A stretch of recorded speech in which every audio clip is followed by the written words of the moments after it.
All right, I'll go ahead and call us to order.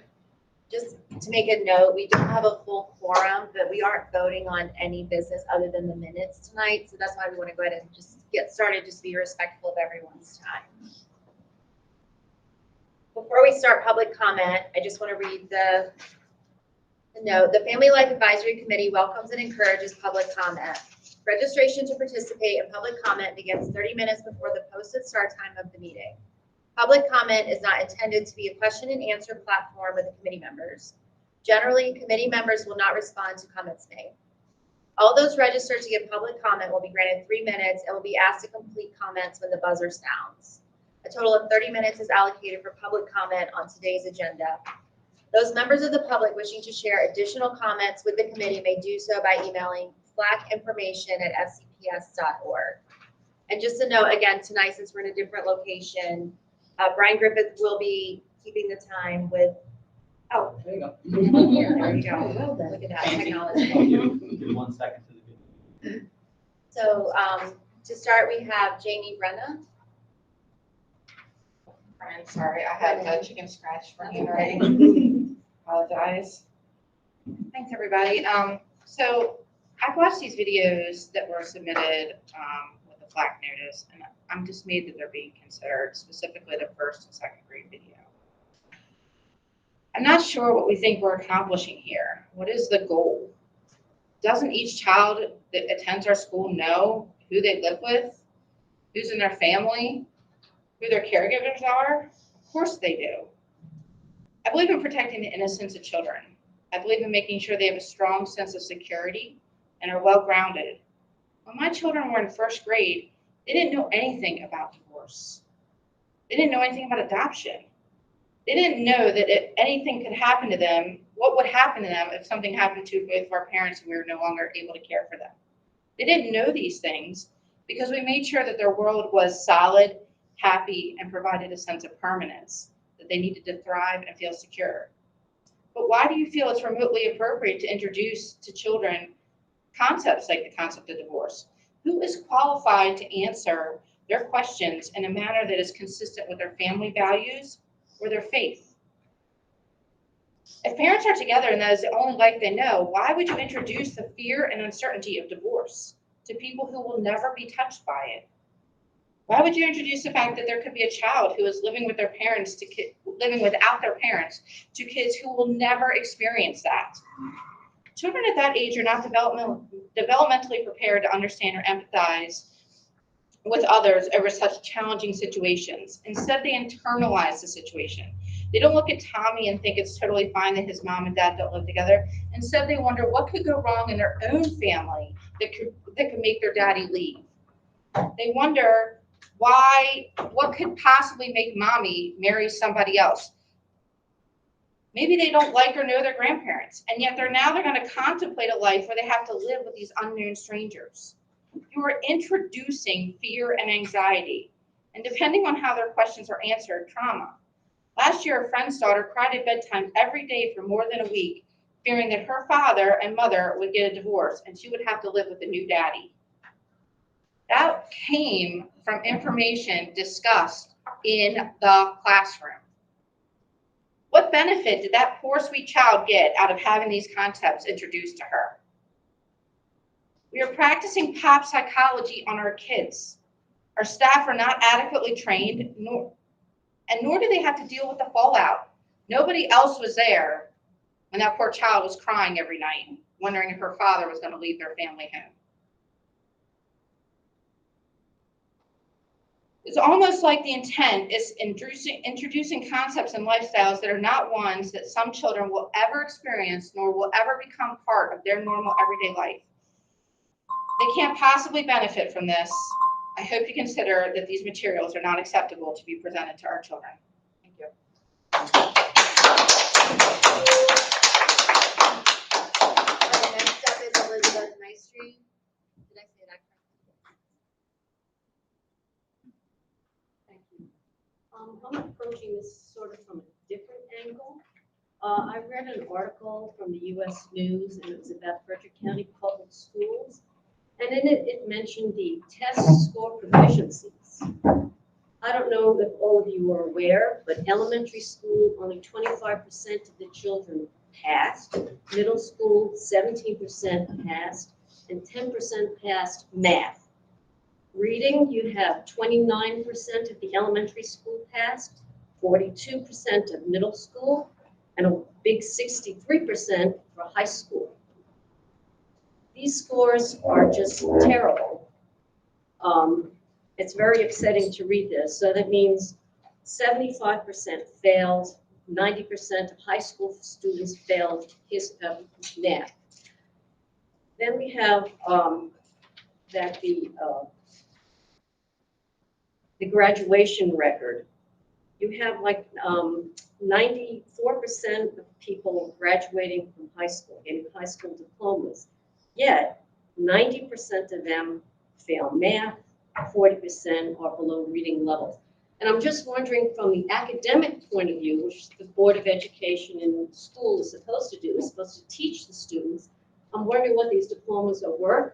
How many of them are going to be engineers? How many of them are going to be doctors? How many are going to be lawyers? They're getting a piece of paper that is basically worth it. So having said that, with the academic part of school, now we have this new program, the social issues that are going to be introduced. If they can't teach math and English and regular high school subjects, how are they going to teach these social issues to children? And I agree with the person who spoke before. I saw the video for the first grade, and I'm totally against it. Because they're first grade students, why do they need to know about divorce? Why do they need to know about these, living the way people do nowadays? If people want to be whatever they want to be, whatever the choices that adults make, that's fine, that's up to them. And I have no problem, people doing whatever they want to do. But to introduce these things to children who are so young and do not know what the heck they're really talking about when they say these things, I think you should just leave it out, and whatever time you were going to spend for social issues should be spent teaching children how to read and write. Thank you.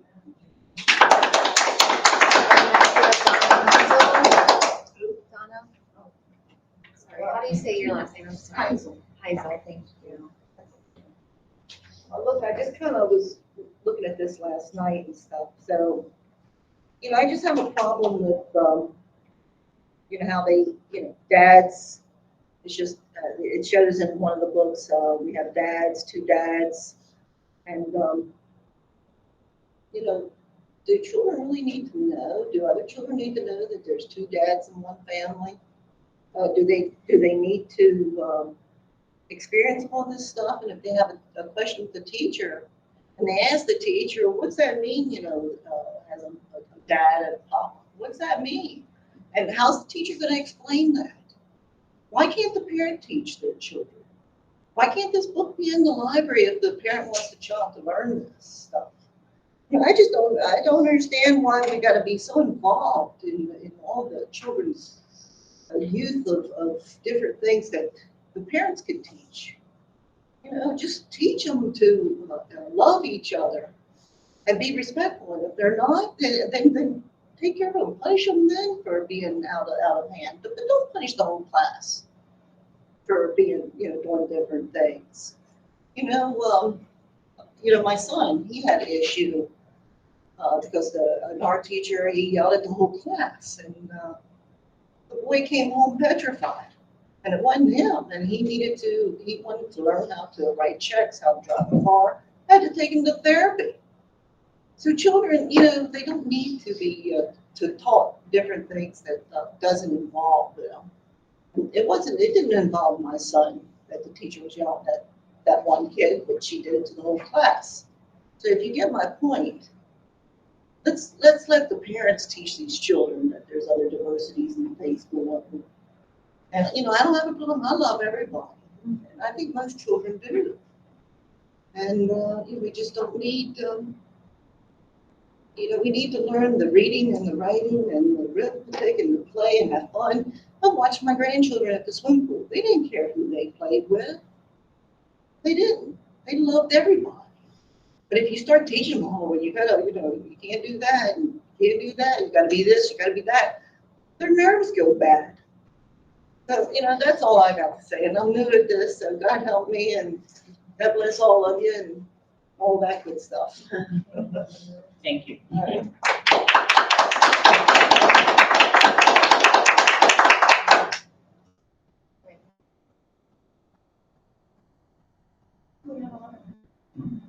All right. Is there, I don't know, I didn't sign anywhere. Did you come in through the main door? I did, she said to come in here and sign something, but I didn't see anything. It was a little bit late coming in, so yeah.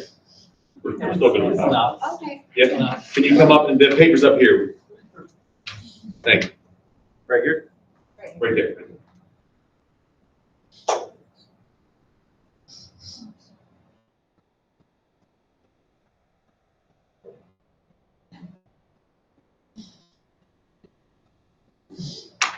Go ahead and start. So Mark Smith.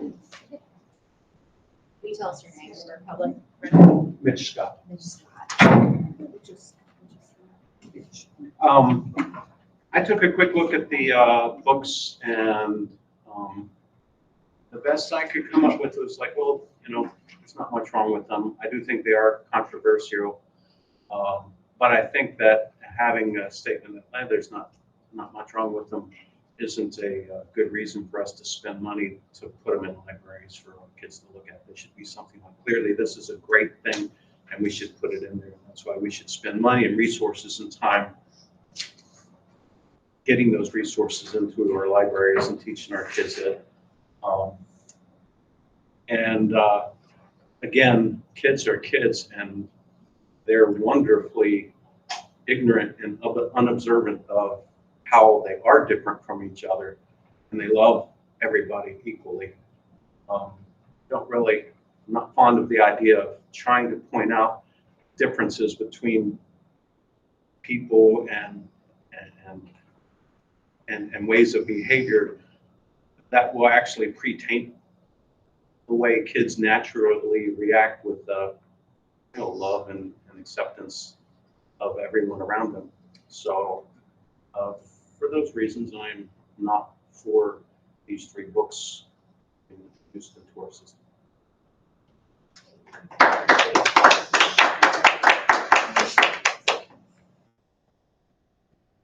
We will introduce our members now. So we'll go around, say your name and your feeder area, or if you are professional in a different category. So, I'll start. I'm Jen Metcalf. I am here as the community representative for Intimate Partner Violence Associations. I work with Hartley House. So Intimate Partner Violence and Violence Prevention. I also have 5 kids in the TJ High School feeder area.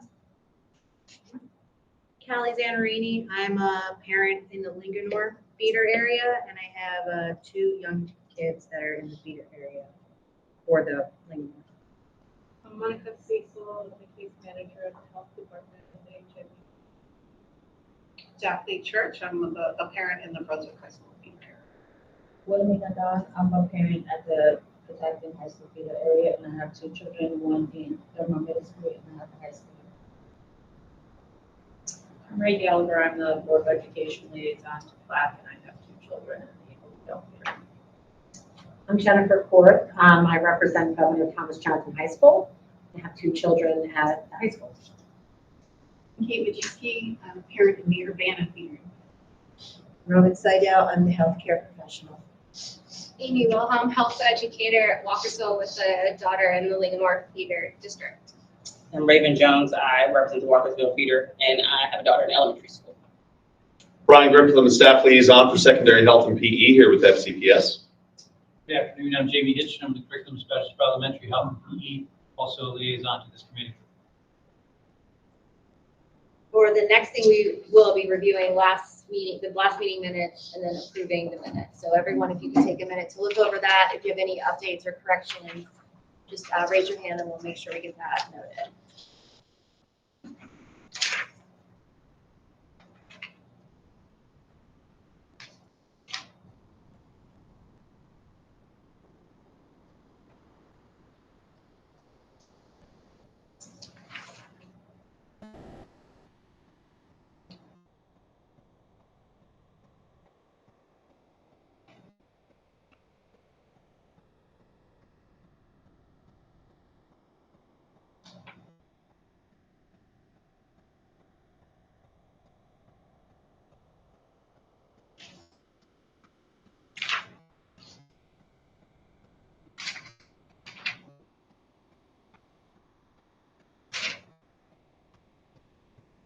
On the second page, the, I guess, third paragraph, it says insert link in that discussion, parent education workshops. Is there supposed to be a link there? So, yeah, thank you for bringing that out. So when these are published on Word docs, they're published in a PDF format. And so we're not able to embed those here, so I can just amend that to acknowledge that. Thank you. I also see on this page, Jimmy, your name is misspelled. Yeah. Oh. It was bad that.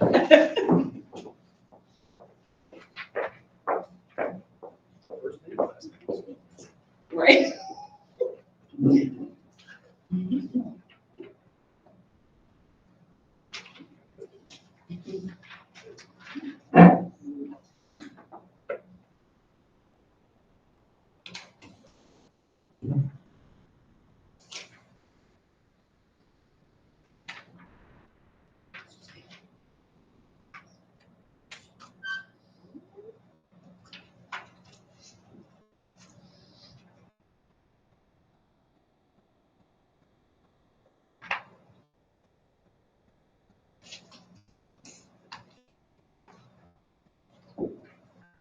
Any other edits?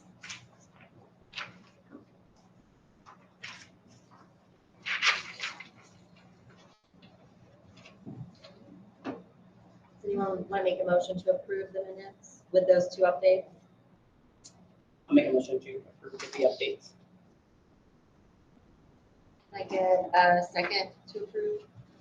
Second.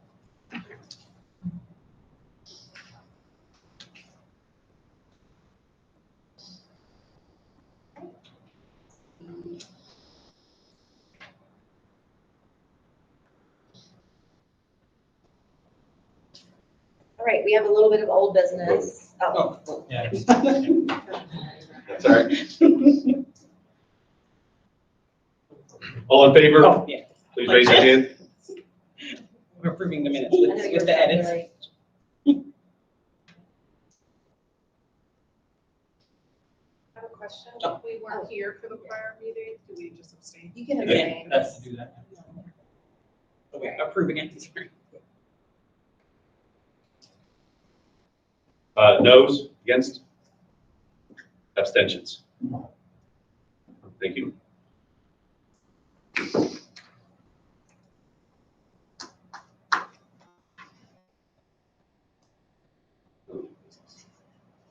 All right, now we on to old business. Okay, then. Yes, I did want to know if we could get an update on the exercise we did last meeting. We did the brainstorming session. So we're going to bring materials to our, I know we didn't formally do it, but we did talk about that we would have a fifth meeting. We're going to be bringing materials to the fifth meeting to talk about how we can share information with parents. Based on the brainstorming. Yep. Is that in May? Yes. The May meeting that we were. Yes. Okay, yeah. Correct. May 7th. We do have to vote on that, right?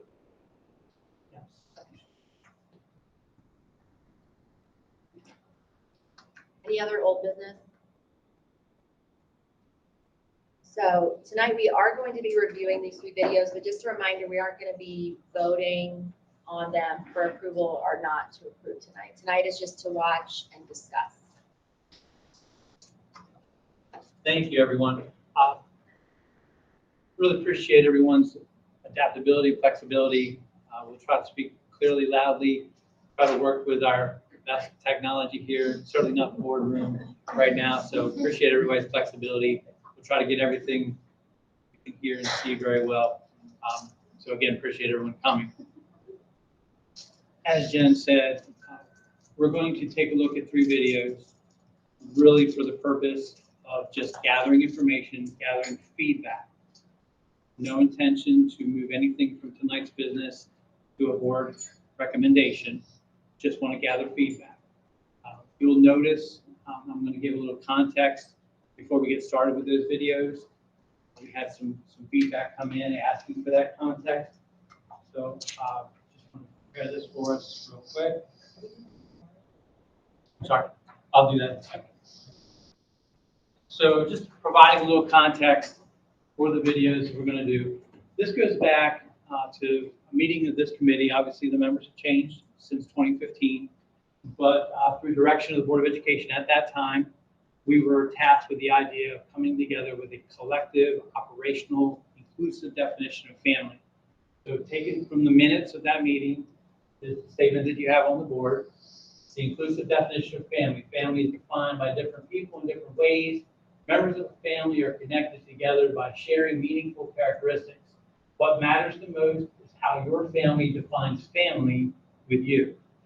And so that is the exact statement that when I assemble curriculum writing, same with Brian, we assemble curriculum writers for different tasks. Before we even begin the writing, sometimes we ask, can we go look collectively for videos or items that would supplement the instruction?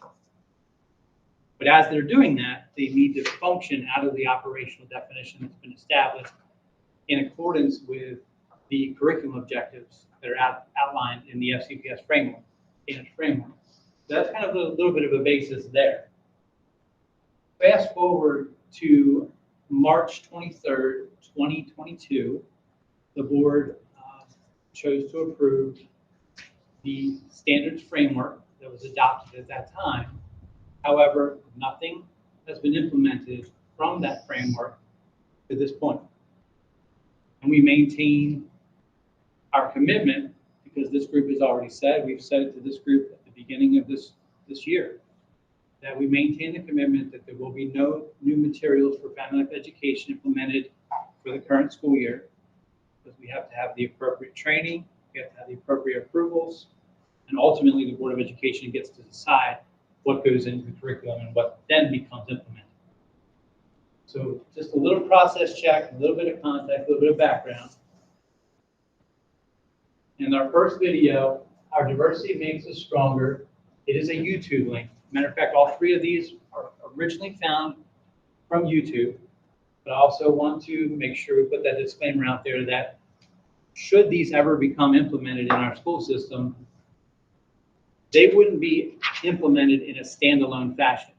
That is, the teacher would not go to the device and click on the link, let the kids just absorb it, and then lesson is over. Their video's intention would be to be absorbed into or embedded within a lesson. The recommended grade level is grade 2. The objective from our standards framework that's been approved in 2022, explain why it is important to respect different kinds of families. Now, EG is for example. Doesn't mean that that has to be covered in the standard. It's just state's interpretation of these are some examples of single parent families, same gender families, intergenerational, cohabitating, adaptive, and foster families. Yes. I'm sorry to interrupt. On the thing, it says resource for pre-kindergarten health education over this video On the agenda. on the agenda. I'm Sorry, I haven't been back to order. I don't, I don't know. Diversity makes us stronger. but it says- Yeah. I'm sorry. Yeah, I did. Oh. A diversity makes us stronger. Okay, so you gotta just put the. I had the Oh, wrong the title. title is wrong. I'm sorry. Okay. Thank you. No, Thank that's- you. Big. Okay. So our grade 2. We're all different. Yeah. Thank you. Great stoppage. Appreciate that. Okay. Good now? Up to speed. Okay, grade 2. Grade 2. So we explained why it's important to respect different kinds of families. And once again, I want to repeat, when we're observing the video, it's only for informational purposes and feedback. Share your individual opinions or opinions you've heard from the feeders that you represent. We want to hear back from the community. Okay, and thankful for the people that were able to come and represent and speak tonight. So as you look at your feedback forms, And again, we're looking at the first one. We are all different. Grade 2.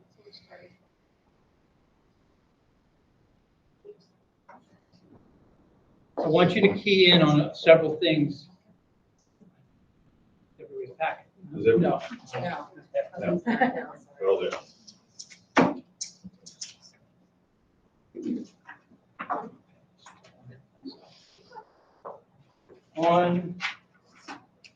On your feedback forms,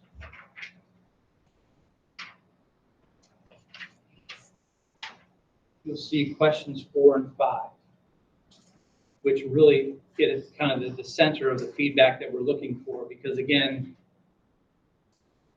what I could envision making as a next step would be to take feedback. If the feedback turns out to be favorable, the idea would then be able to show this group how a resource would be embedded within an instructional material. So having an idea from you all, and again, if you relate back to discussions that this group had at the beginning of our year, we were having hopefully a really deep discussion about developmental appropriateness and what that means to different people, how we are experts to those of us in the room. We all have different avenues, titles, experiences, so we want to collectively bring that experience to the center of this group. So the other thing I would ask you to do as you're watching videos, try to key in on, again, look at your age, the grade levels that we're thinking of. Try to key in on vocabulary terms that would be very important to point out, because those key vocabulary terms are going to have to be pulled out in order to make a quality instructional material. So again, I know some of us in here are educators and some of us are not. And so whatever your vocation might be, that's what you want to think a little bit like education and what it would look like in a lesson.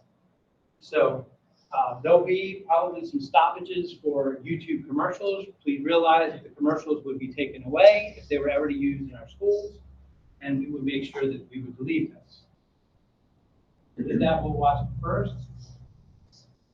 Hyundai Sonata versus Honda Accord. Look what Sonata has, and what a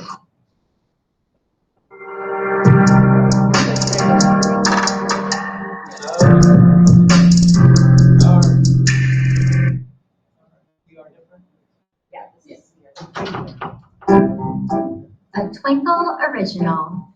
We are all different. I have straight hair. I have wavy hair. I have curly hair. I have afro hair. I have light skin. I have dark skin. I have a birthmark.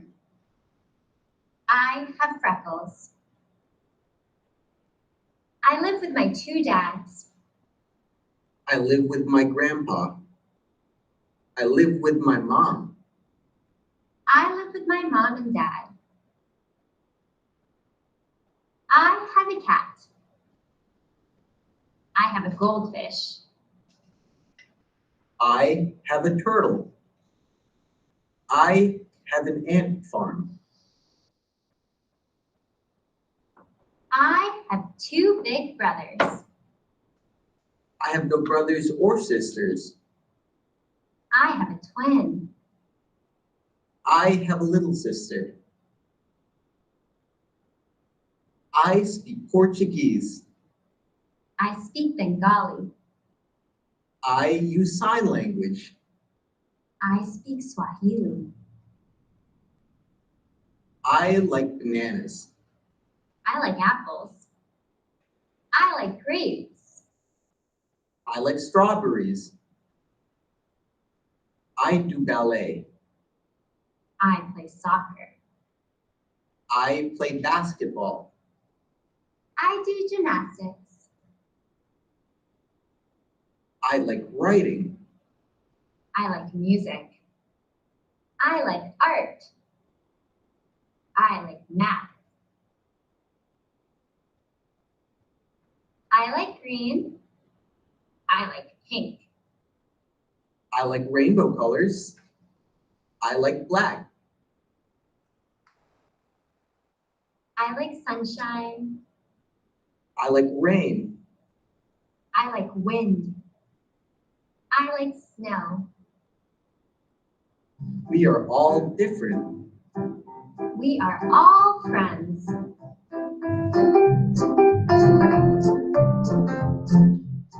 Continue the learning with exclusive teacher-created resources to engage and inspire.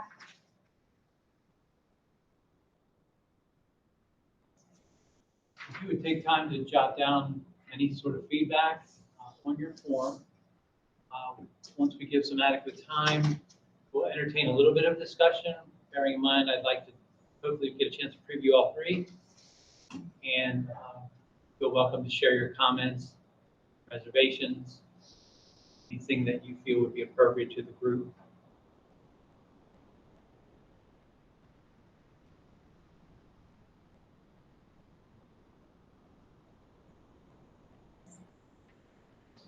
I feel like the objective is to show respect to different. All this is doing It's is. just saying words. Yeah. It feels like a too basic and juvenile. I agree. For a second grader. For a second grader. My second grader would be like, What, yeah. what's the Why are you what, showing me this? what are you Yeah. putting this in front of me for? Yeah. I do feel like it was a little juvenile for a second. And you please make sure that Yes, that's oh, I indicated did. on your Yes, sheet. oh, I got it. Yeah, that's good. That's good.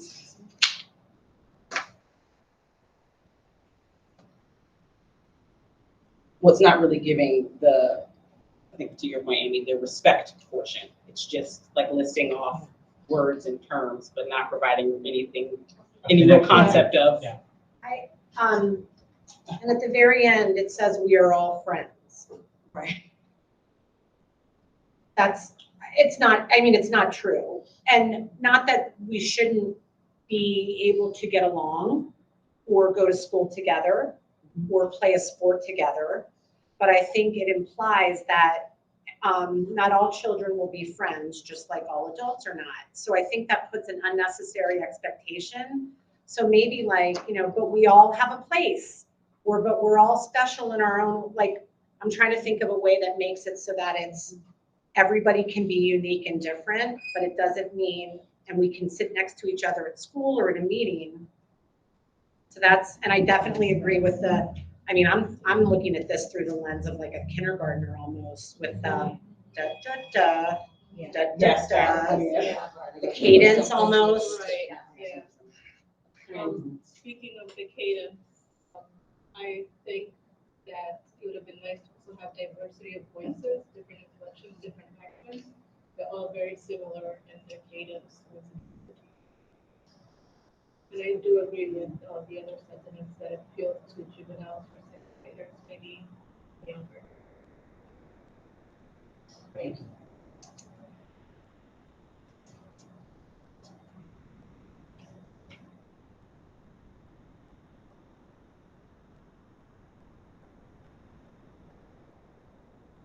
Any other thoughts to be shared at this time, or okay to move on to the correct one? Try to do that.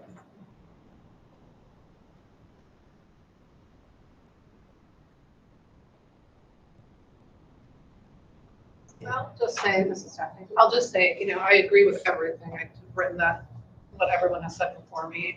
But I think that there was a nice overview of the different types of diversity that we're talking about in terms of disability and race and family life and all of that. So I think there were some nice elements that if there was another resource that could hit those other points too, that would be. Specifically sign language too, because there's a huge sign language community in Frederick, so it's nice to see that. That's good feedback.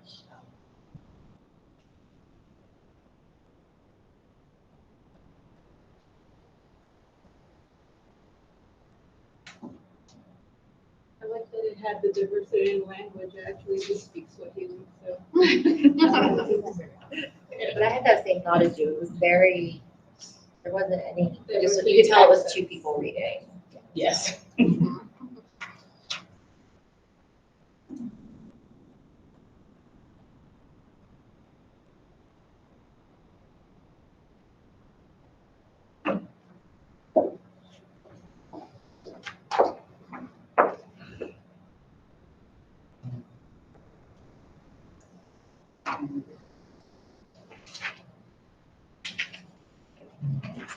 So Susie's passing around the next sheet. We're going to do my family, your family. This is a grade 1 potential resource. We're leveled for grade 1. It's from Cloverleaf Books, but they also have permission to put their items out on read alouds over YouTube. The sheet you're getting is the same exact one. We've just changed the titles of what you're reviewing. And again, I appreciate your feedback. When we get to discussion after this video, just a kind reminder, try to speak relatively loudly because we have a blower over here. I've got the blower on the machine up in front of me, and then this little wonderful gizmo that captures the audio will have a hard time translating into closed caption. So, And we can also, I'll say like we're starting discussion, so everyone's like ready. thank you, Jen. Okay. So this would be my family, your family for grade 1. The objective is describe differences in families. For example, single parent, same gender, intergenerational, cohabitating, adoptive, foster, etc.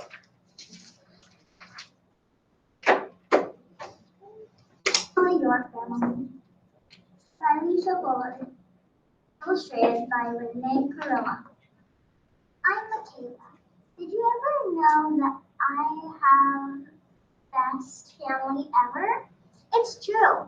This is my mom and dad. This is our dog Tootsie.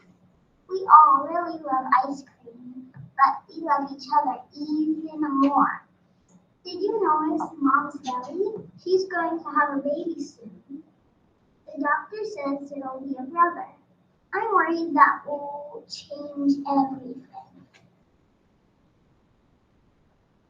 This morning, Mom and Dad have a plan. They agree that the baby will make our family different. But Mom says that different can be great. So I'm spending time with other families. Dad tells me to find one great thing about each family. It's like a treasure hunt. A family might be people related by birth, adoption, or marriage. Or it might be people who love and take care of one another. Some family members live together. Some family members live apart. Who is in your family? I'm at Mateo's house for breakfast. He lives with his mom and dad like me, but his family is bigger and noisier. Mateo's 3 sisters talk a lot, and everybody talks loudly so that Mateo's grandpa can hear. They call him abuelo. That's the Spanish word for grandfather. My mom was right that different can be a good thing. Mateo's family is so fun. There's always someone to play with. Different families speak different languages at home. What language do you use with your family? Next, I take a walk with Miss Betsy and Mrs. Roberta. They live together across the street. I thought you had to have kids to be a family, but Mom says all you need to be a family is love. My ears are worn out after my loud breakfast, so Miss Betsy and Miss Roberta let me do the talking. Here's a great thing about their family. They really know how to make other people feel important. I eat lunch with Olivia and her dad. Olivia's parents are divorced. Olivia stays with her dad on weekends. Her mom lives in another part of town. I don't know much about divorce, but I can see that Olivia's dad loves her. And she tells me what her mom and stepdad and stepsister do too. Olivia's family is pretty awesome. She has 2 homes where she belongs. Sometimes, after a divorce, a child's parent marries someone else. This person is called a step-parent.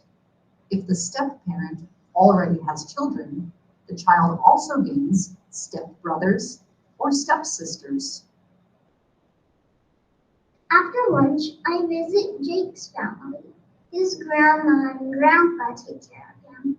Grandma helps us bake Jake's favorite cookies. Grandpa shows us how to build a shelf.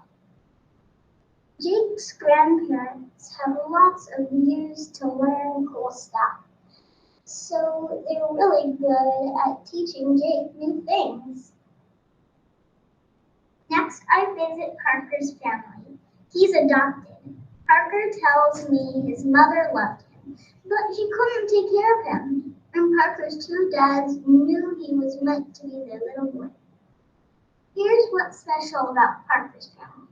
His dad works during the day, then his papa works at night. So he always has a dad around to take care of him. Some children who are adopted were born in the United States. Some were born in other countries. Either way, their adoptive families feel like they were meant to be together. When I got home, my family is bigger. No, the baby isn't here yet. Grandpa and Grammy came for dinner, and Nana and Uncle Monty flew in a plane to see us. Aunt Jean and my 3 cousins are here too. Aunt Jean's the only grown-up in the family, unless the cats count. So I know what makes their family great. Everybody does their part to help out. Are pets part of your family? I'm sleepy. Mom and Dad and Tootsie tuck me in. Mom says my baby brother can hear my voice from her belly. So I tell him about all the families I met today. I know different can be great. Having a brother will change our family. But we'll still love him more than ice cream. That's right. You're e-signing. I don't know what to do with this feeling.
All right, are y'all ready to discuss?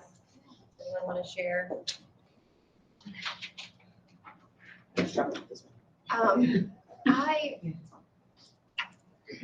The lesson itself, I don't think the video would serve as a replacement for the teacher actually reading and having a lesson. I think the video itself, the pauses and the questions and even her tone lacks emotion and it kind of gives me like this confrontational kind of vibe. I don't know what it is. But her. What do you mean the adult? The adult, Reading? yeah, the adult that comes in and like poses these really deep questions and I'm just like, okay, but the book itself, the thing that stood out is coming from a divorced family, having a family show and kids going through a divorce at this age and seeing like, oh, me too. Like I have a divorce, or I see my family represented in this and seeing it as a comfort to also say like me too in that. So that was neat to see. Made me think of, the beginning of the school year when the kids are doing the About Me bit to introduce themselves. And I was thinking a video like this before they're given that assignment might make them feel more comfortable. again, like for my kids, they do have 2 houses, you know, so it's like, and they were in first grade when that happened, one of them. So like for second grade, for them to have a space and a way to talk about that, like you said, it might make them just feel a little more seen, not out of place. And I just liked all the difference, because I know one thing that's really important for us is recognizing that not all kids come from a home where a mom and dad are married to each other, right? Some of them are adopted, some of them are in foster care, some of them are living with caregivers, some of them are living with parents and it's not a safe place. So I think just having all those spaces for kids to be able to see something they connect with. I liked it, but I liked the pause in the questions, but her tone was a little, it's almost jarring. Yes, from the child reading to like Yeah. they kind of, yeah. Maybe they could have like an adolescent read those parts or something. Right. It just kind of went, and I'm a sucker for a cute kid's voice, so I like that part. I actually like this video.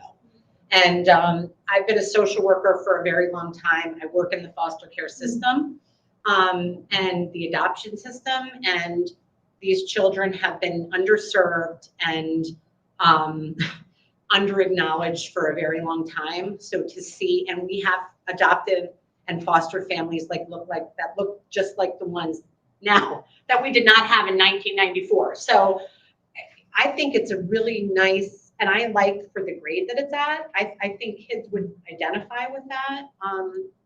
And I just like the variety. I liked, but yeah, maybe somebody a little less.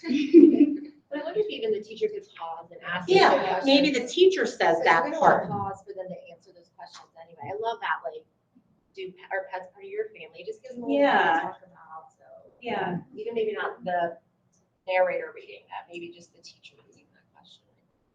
And just the ability to learn from other people and pick up something, like just in that way, like a positive thing, like they may not have this, but they're still fun, or there's always something to do with this family. And I liked how she just showed different sides of what different family structures look like. And I think another thing to remember is that kids are going to be talking about their families to each other. So for the teacher to make it a safe place to have those conversations, the classroom to be a safe place to have those conversations. It's not just a kid hearing their friend talk about a thing without context or without a way to really ask questions or process it. So I feel like that could be another good conversation starter. Well, and I mean, if you're in a classroom with a child that's adopted, they do need context. That child exists, and they're in a situation, they're in a family, they've come from something, and they're in something different now, and they could be going somewhere different. If we neglect to even address that, you're basically saying there's children in the classroom that have no existence or place in that.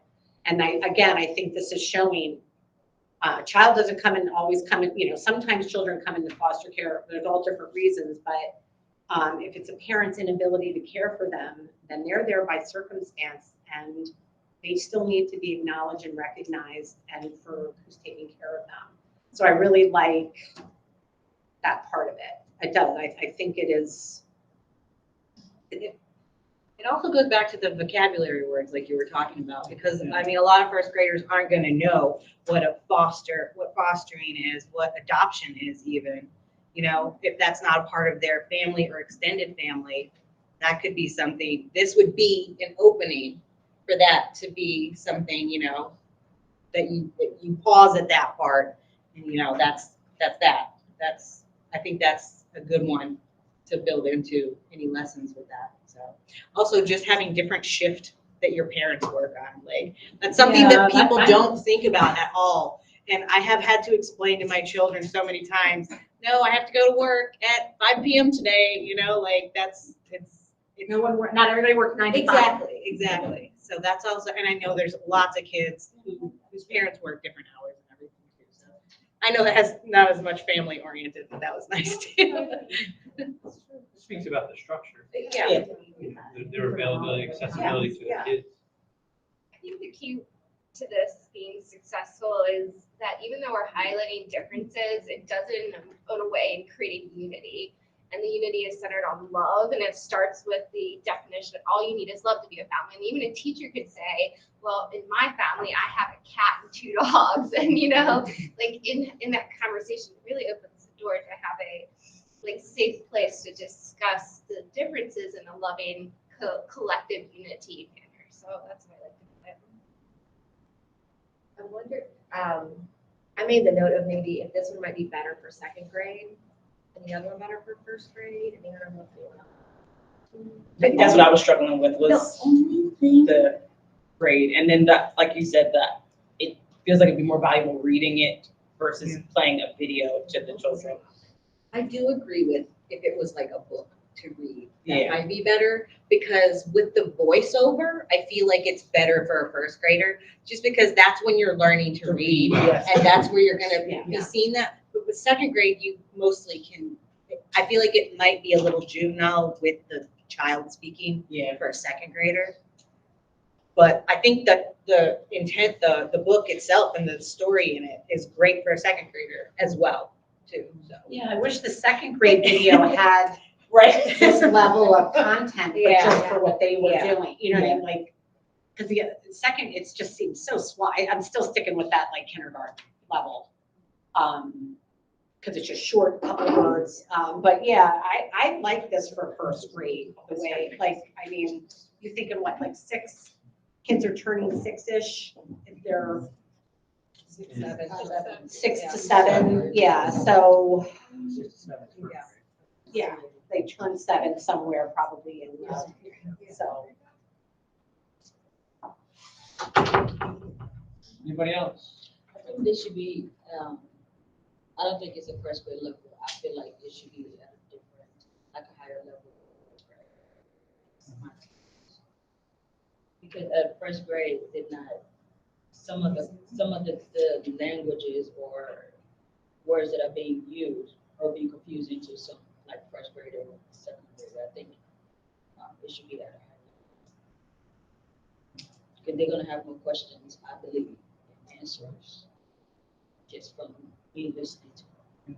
You raise a good point. I just wanted to center it back to the other piece of it is, one of the reasons why I asked everyone to identify those vocabulary words is because that's how we start with the lesson development. So teachers work first to develop vocabulary, common language, understanding of those common things, and then fold into a lesson instructional activities, instructional content, an ability to apply any sort of skill work to the lessons so that the students walk away not just hearing a bunch of information or sitting and listening to information in its isolation, but here's the information. What am I going to do with it?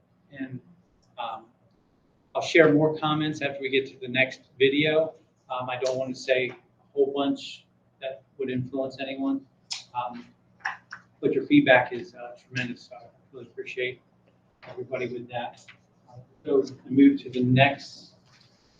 I think you already have your form. It's good, we're on cue. And this one is our diversity makes us stronger. This one apparently is level for pre-K. Sorry, I should not have said the word pre-K apparently. But that is level for pre-K. It simply talks about describe the characteristics of a friend. In the course, let me just give a little bit of context here. In the course of family life and human sexuality, the way that thread works is that kids are working through healthy relationships, both at home and at school. So the ideals here of learning at a pre-K age level describe the characteristics of a friend. They can then bring about healthy choices, characteristics of a friend, people that you want, feel safe around, and then it gradually moves into healthy relationships. When you get up to the Brian's secondary piece, and now they're talking about dating relationships, and a little bit more seriousness involvement to that piece. So again, this is the very baby stages of pre-K and where the curriculum is. But again, one other item to note is that this video is 8 minutes and 41 seconds long. So with that, I'll get to it. Let's watch and then some comments. Yes. Freshman memory, pre-K, what age is it? We 4 years old. We actually have now 3-year-old programs, 3-year-old programs in our schools. However, state curriculum starts at age 4.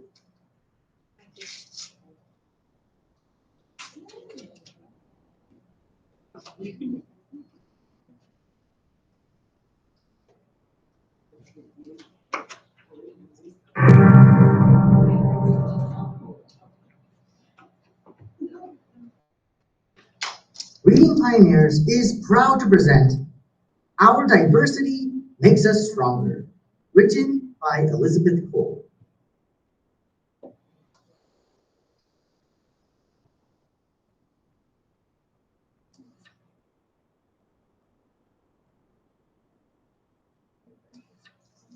I don't like my new glasses.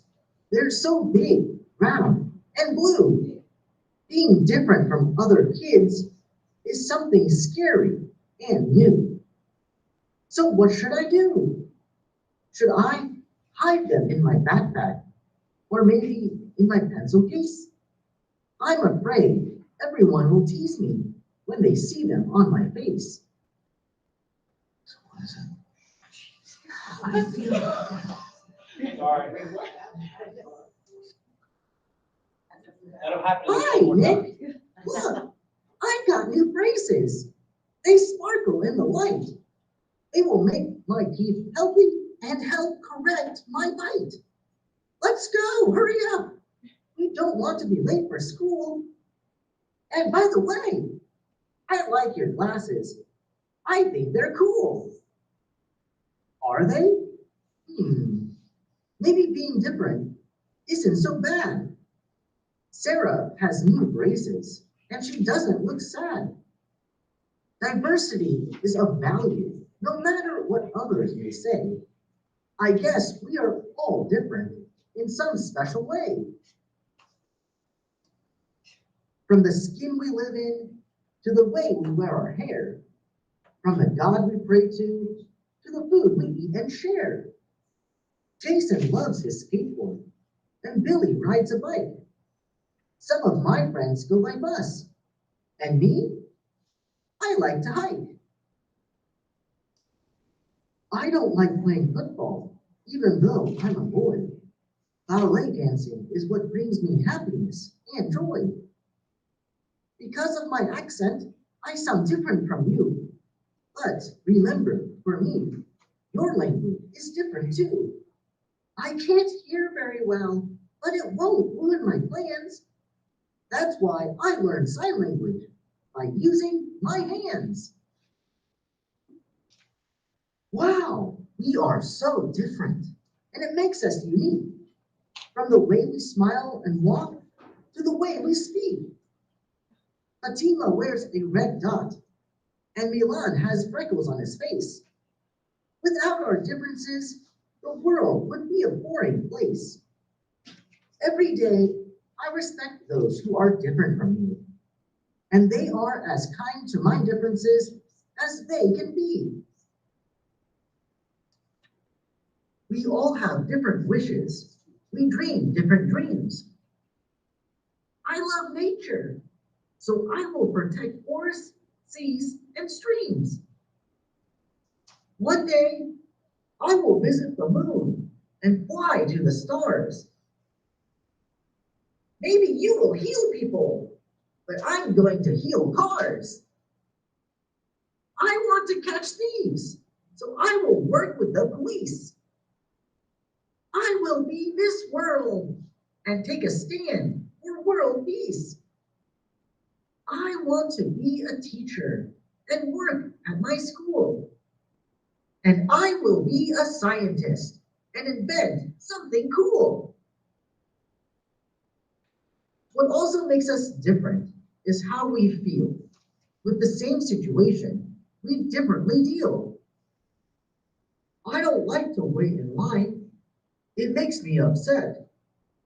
I'm feeling restless, and I'm covered in sweat. I am very patient. I can stay here all day. I can enjoy the bright sun and sing a happy song. I like to wait with Lily, who always wears different hats. We like to gossip a bit and have fun with our chats. But no matter how different we are, we have the same thing. It's the heart that beats so hard with all the emotions it brings. When we love, we have wings. When we grieve, we cry tears. All people get angry sometimes, and all people have fears.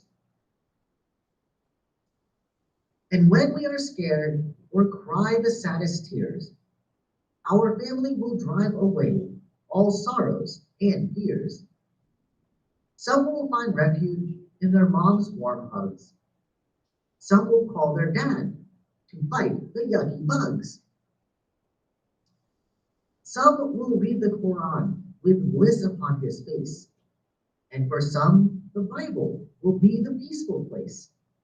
For those without parents, a friend will be the one to bring a smile, a giggle, and a day full of fun. So whether our skin is yellow, brown, black, or white, or our personality is shy, chatty, naughty, or polite, and our hair is brown, blonde, braided, or curled, all of our differences are welcome in this world. This is who I am. I love everything about me.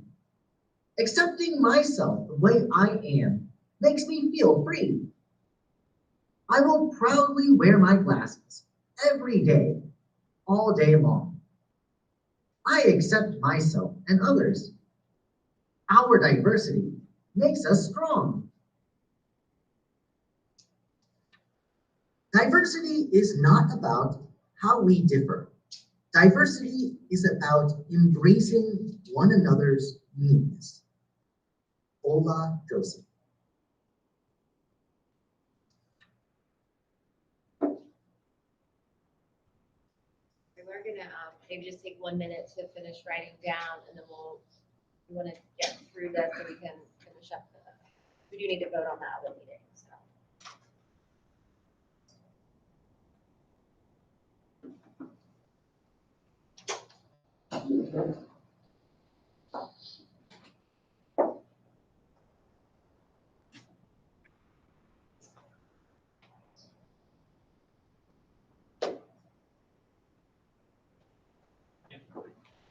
Yeah, we're good now.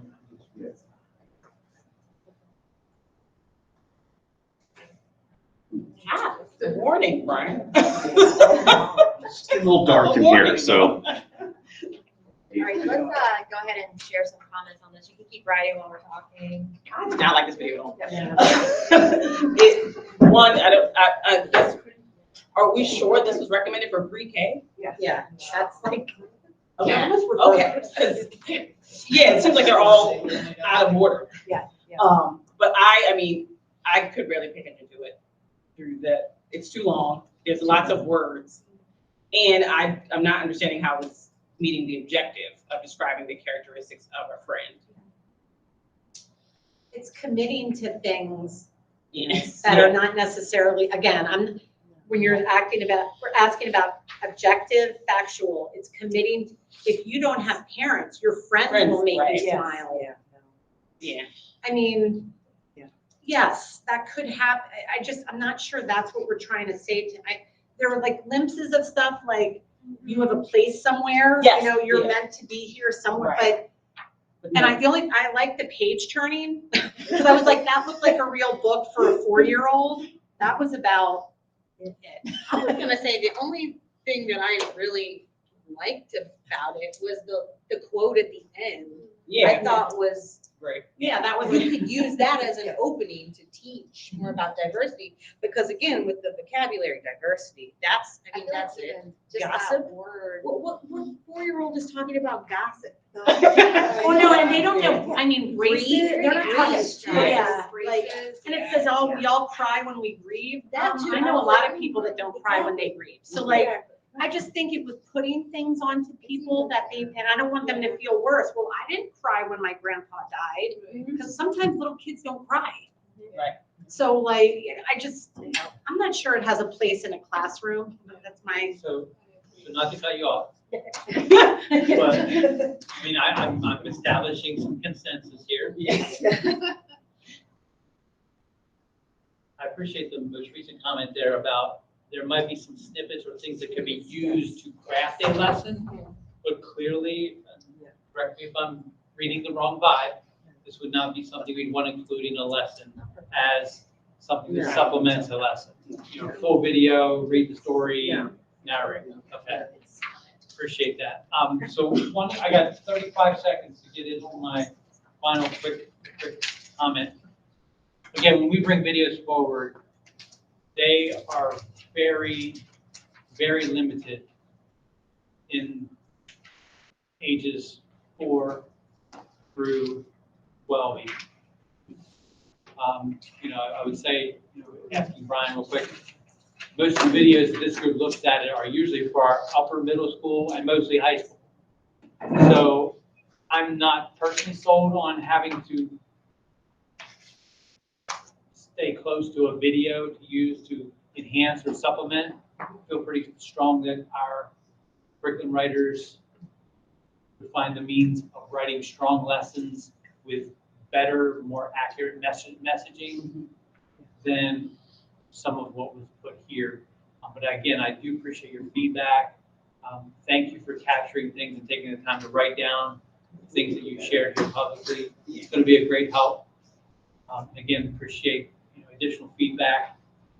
With that, we have to have a discussion about whether a 5th meeting would be requested, necessary, all of the above. And so I'll turn it back to Jen. Thanks. Yeah, so we have the option of having a 5th meeting on May 7th, but we need to decide as a group if we want to schedule that, so we can go ahead and get it on the calendar and make it public. You have something to do? I did. I just wanted to say, I think there are so many books that feature really strong friendships for children that age that it would be so much nicer for a teacher to be able to just read that book and then use that as the launching pad, and then the kids wouldn't be squirming all over the place.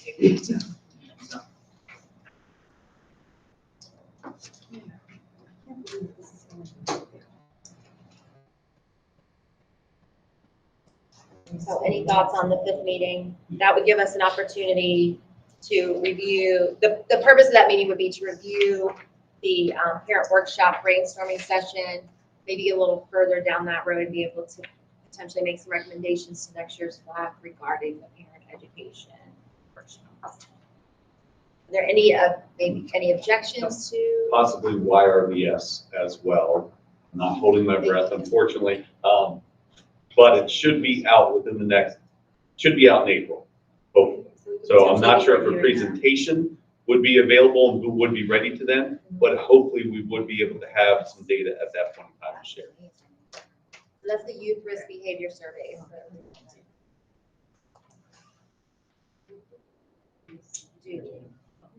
Does anyone want to make a motion to have that 5th meeting?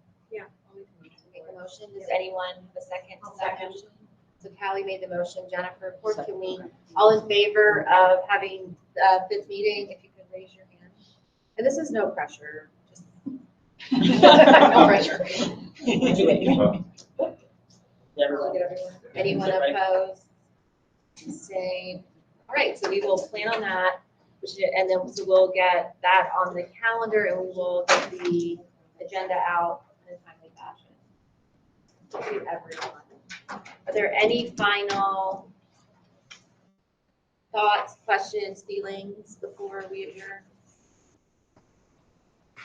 Does anyone want a motion to adjourn? Make a motion to adjourn. I second that motion.